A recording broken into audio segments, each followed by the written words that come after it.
Welcome to day 3 of this week in Greek. We're in 1 John 2:8 today.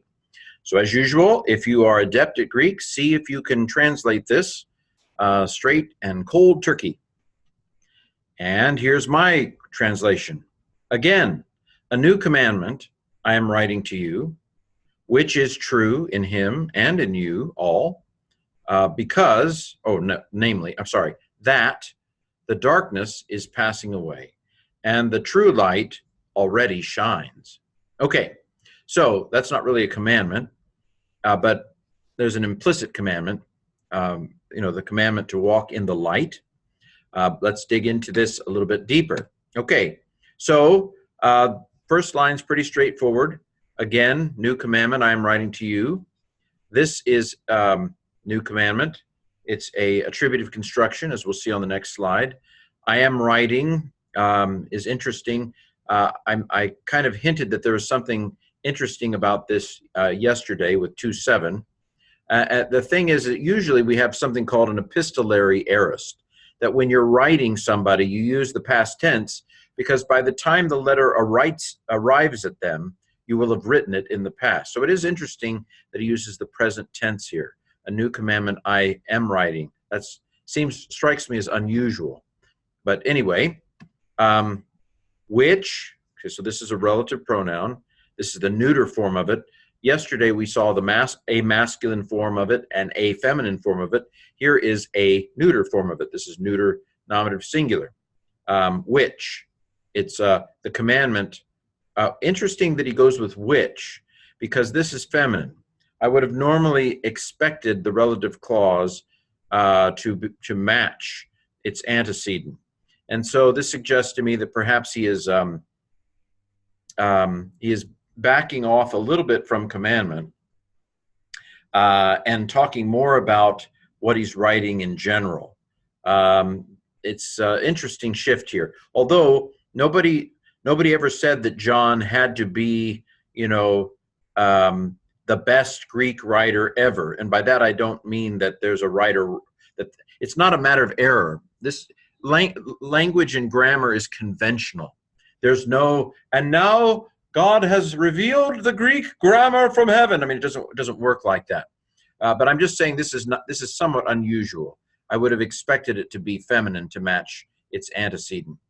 So perhaps he's speaking more general. What things is true, or what stuff is true in him and among you all, or in y'all. This is a plural, y'all. English doesn't distinguish anymore between singular and plural. So that's one advantage of looking at the Greek. Okay, so a new commandment about stuff that's true in him and in you, namely that the darkness is passing away and the true light is already shining. Okay, so this is the dawning of no, that's the wrong song. This is a new age that is dawning with Jesus. Okay, so now grammar time. It's grammar time. Okay, so this is a attributive adjective construction, although there's no article to tell us, but the context I think is pretty clear that we're to translate it new commandment. And a new commandment, there's no word for a here, but let's go ahead and in this particular, you don't always have to put a when there's no article there, but in this case it makes good translation. Again, a new commandment I am writing to you. As I said, this is the relative pronoun. It is neuter, it is nominative, it is singular. By the way, alethes is also neuter, nominative, singular. This is a bit of a weird form. It's not weird. It's just one of those things that comes at the very, very end of Greek. It's a third declension adjective. So I don't like these. But basically in its masculine and feminine form, it's alethes with an eta. And in its neuter form, it's alethes with the eta downgraded to an epsilon. Okay, so these do match. Estin is, and it's kind of like an equal sign. So nominative equals nominative. Okay, in him and in y'all. What kind of a clause does Hoti introduce? That's right, a noun clause, because it's translated as that. If it was translated because, it would be what kind of clause? A causal clause. But this is that, so it's a noun clause. So what stuff is true in him and in y'all? What is it? It is, namely, that the darkness is passing and the light, the true light, already shine or is shining.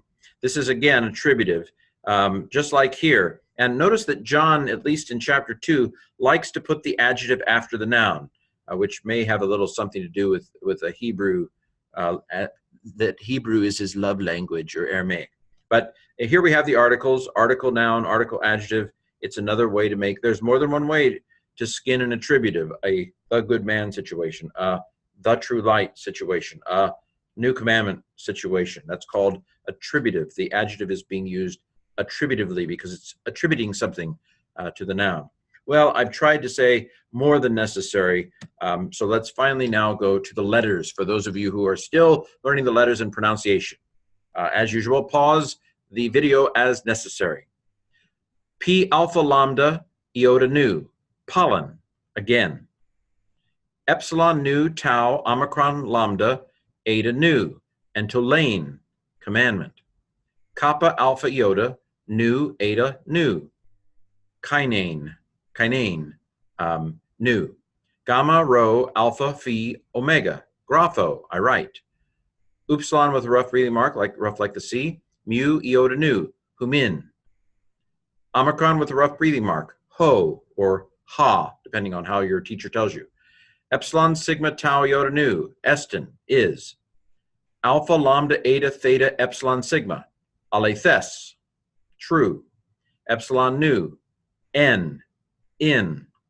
Alpha upsilon tau omega with a iota subscript hanging on for dear life, auto. Chi, n, humin. Hoti, he, scotia, paragatai, kai, to, phos, to, alethanon, ede, phine.